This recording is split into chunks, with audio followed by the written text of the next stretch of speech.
Hey everybody, it's Jason Blaha here, and today I want to chat with you guys a little bit about some of the questions that I routinely get, and it's literally things like, hey Jason, you've said that the overhead press can build traps, that it has really, really good trap activation on EMG studies, the standing barbell press. Can I use just that to build my traps and nothing else?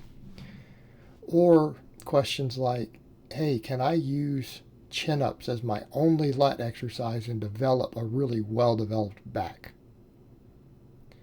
And here's the problem with this mindset, is that this is actually a really, really terrible mindset. I only care about strength. Yet you guys see me do a large variety of exercises. It's not uncommon for me to do 3 different types of presses in a single workout. Right?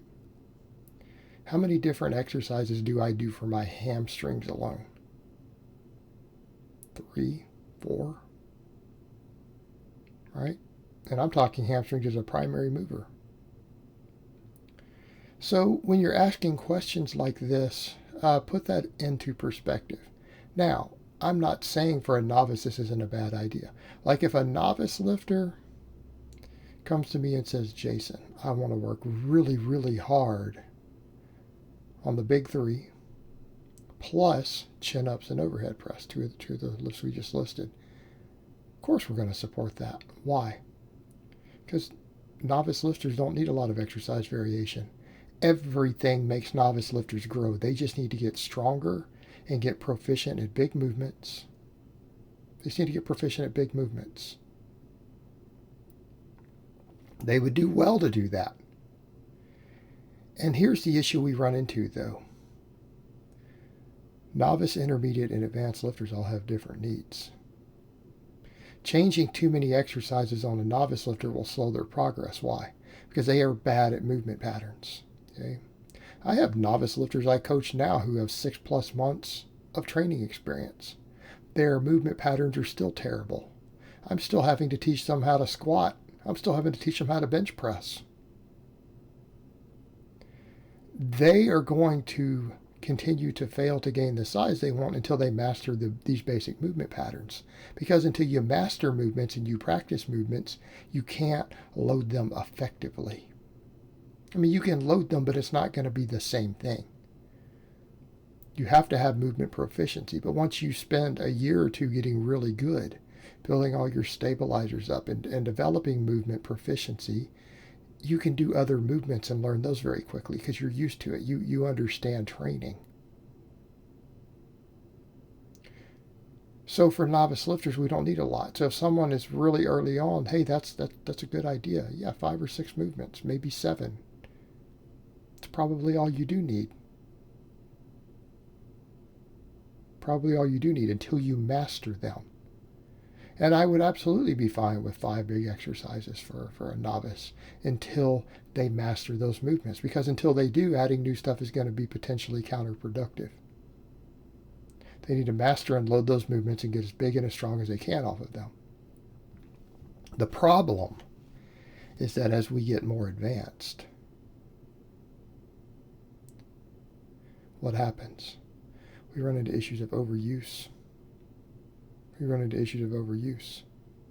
And you're going to find that not every exercise hits every muscle evenly. Okay, take something like the standing press. I can take 2 different lifters and give them the exact same programming on the standing barbell press. One of them will have much bigger delts than the other. Okay? Even if they lift the same weight. I get them both to the same 1 rep max. I get them both to the same 10 rep max. One of them will have bigger delts than the other. One of them will have bigger triceps than the other. One of them will have bigger traps than the other. Why? Because our potential and how we respond to individual exercises will vary from person to person. Now, will both of those guys have grown their traps, their delts, and their triceps? Yes. Both of them will see over the course of time substantial gains in those muscles. But they will not have the same size muscles. Your development from any given exercise is not going to be identical to someone else's. your ratios are not going to be the same. In other words, you might find that for your particular structure, you get more growth in your delts or more growth in your triceps from that one exercise than someone else gets in terms of their ratios. You might be more dominant in that movement due to your structure. Also, again, due to muscle fiber distribution, tolerance to volume, things like that. Some people require a higher volume than others to actually get good growth stimulation in the same muscle. And if you're only using one movement to try to grow these things,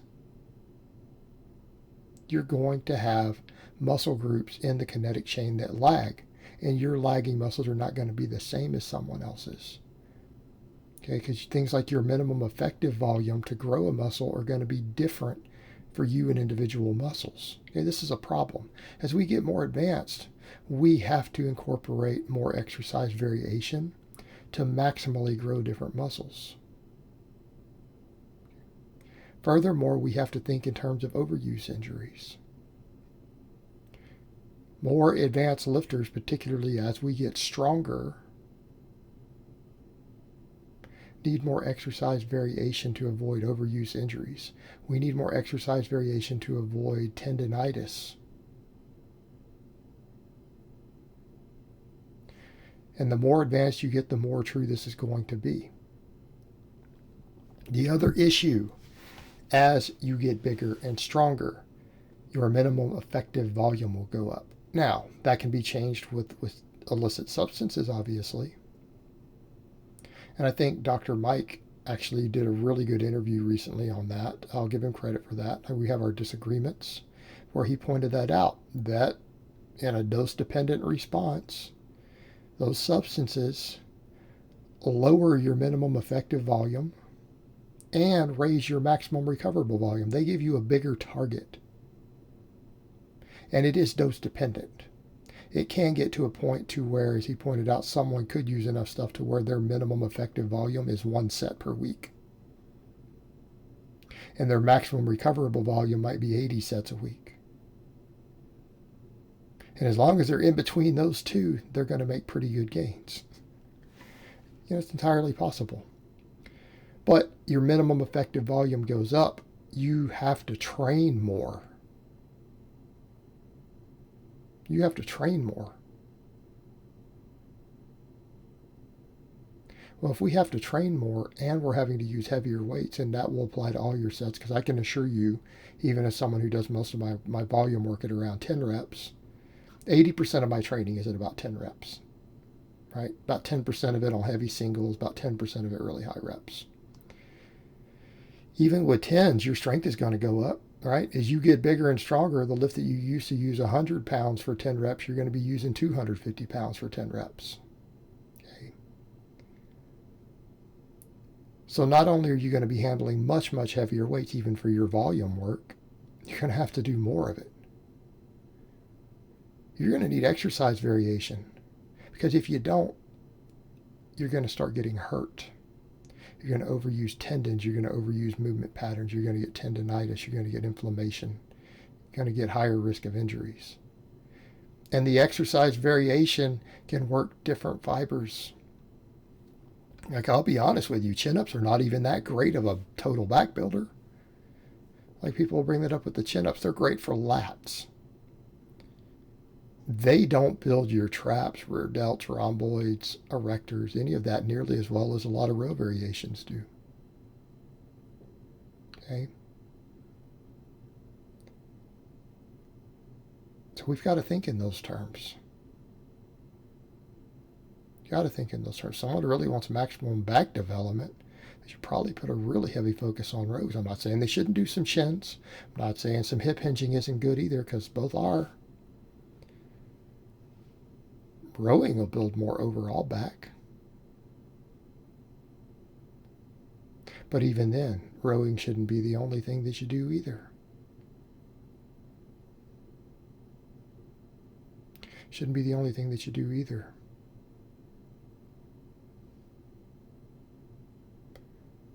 You're not going to reach your maximum size with this mindset. Yes, as a novice, it's a real good idea.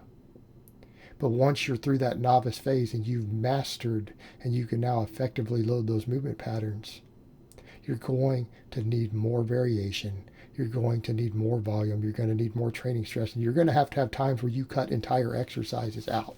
And that's the perfect example. You can say, oh, I want to do chins. Really? Because I can tell you right now, if you're doing enough chin-ups to maximize lat and bicep growth, you're not going to be able to do that forever. You're going to have to rotate them out because that exercise creates tendonitis in certain areas fairly easily. What happens when those areas are now getting inflamed and you need even more volume to grow? You might have been growing, but you're not maximizing your growth. And if you do, you're going to run into issues and you're probably going to have to rotate chin-ups out for a little while. That's the other problem with the one exercise. Every exercise, if you push it hard enough, you can't keep doing it.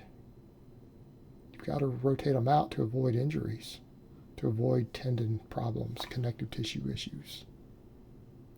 All right, guys, but that's really all I have to say on that today. I hope it's been informative, and I will talk to you guys next time.